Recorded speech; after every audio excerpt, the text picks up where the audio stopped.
आसाम WPTनि मन्त्रि चन्दन ब्रह्म बिथाङा बाक्सा जिल्लानि गब'र ओनसोलनि बोरसि दैमाजों थाद'नाय गैयै गिख्रंथाव खुरखानाय गब'र खाग्राबारि मैथाबारि आरो गोबां दैबानाजों लोमसावजानाय ओनसोलफोराव नायगिदिंदों।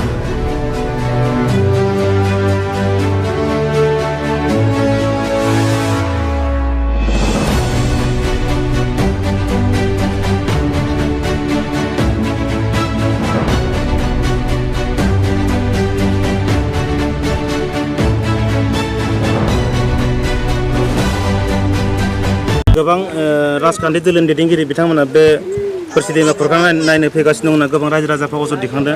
नों जेबो पदक्षेप लानायखौ नुनो मोनाखै। बे समाव नोंथाङा मा बुंनो सानो?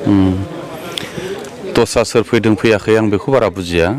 जोङो दिनै फैदों बेल' नङा, जोङो मोनब्रैसो स्पटखौ जों नायबोबाय आरो बे गेजेरावथ' खाग्राबारि खामानिबो सोलिबाय थादों, बे मैथाबारि नङा होमबा?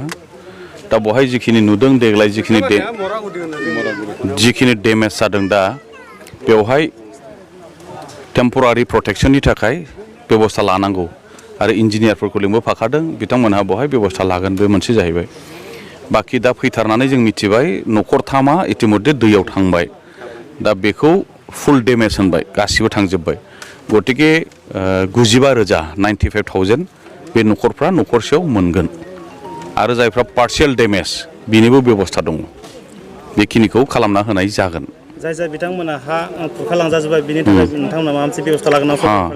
बेवहाय जोंहा गभर्नमेन्टनि डिजास्टार मेनेजमेन्टनिफ्राय माखासे आसनि दं। ओमफ्राय जोंहा चालबारिनि जि सिभिल SDO नित्य बिनोद औवारि बिथां, बेबो जोंजों दंफायो। दा सोरना थांदों बेखौ नियमा आसलथे मण्डलनि दारैसो ग्रासरुट रिपर्टखौ लानाय जायो, गुदिथारनि रिपर्टखौ। दा जों फैथारनाय हिसाबै SDO साहाबाबो दं हिसाबै जों MLA बिथांबो दङ, जोंहा सार्केल अफिसारबो दङ, बेखौ जों दा लिस्ट खालामदों। ओमफ्राय बेबायदि देग्लायनि जिखिनि डेमेज जानाय बेवहायल' नङा, खोलाहाबो दङ, हरै उदालगुरियावबो जों थांदों, बिथिंबो दङ। बेखौ गासैखौबो आङो सानथाम सानब्रैनि गेजेराव बाक्सा जिल्लायाव आङो रिभिउ खालामनानै नायगोन।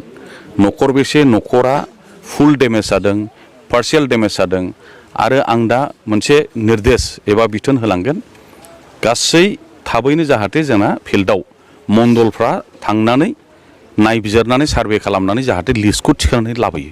ओमफ्राय जेला रिभिउ मिटिं खालामगोन सानब्रै सानबानि गेजेराव, बे रिभिउ मिटिङाव जाहाथे नामफ्रा रावनाबो थालाङा, जायना खथि जादों।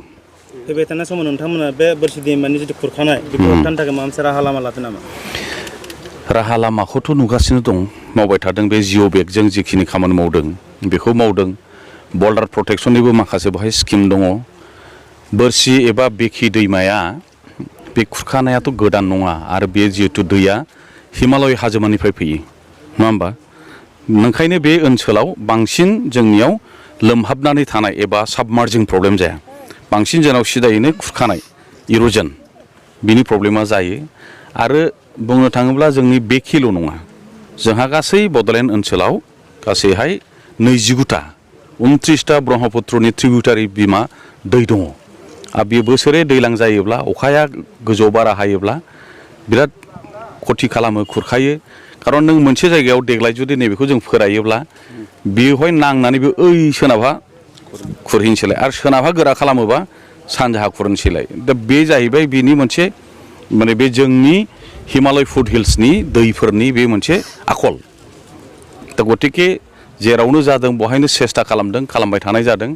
आरो बिदियैनो जों बोरैहाय पार्मानेन्ट माने एकदम स्थायि खालामनो हायो बेखौ जों सेस्था खालामबाय थादों।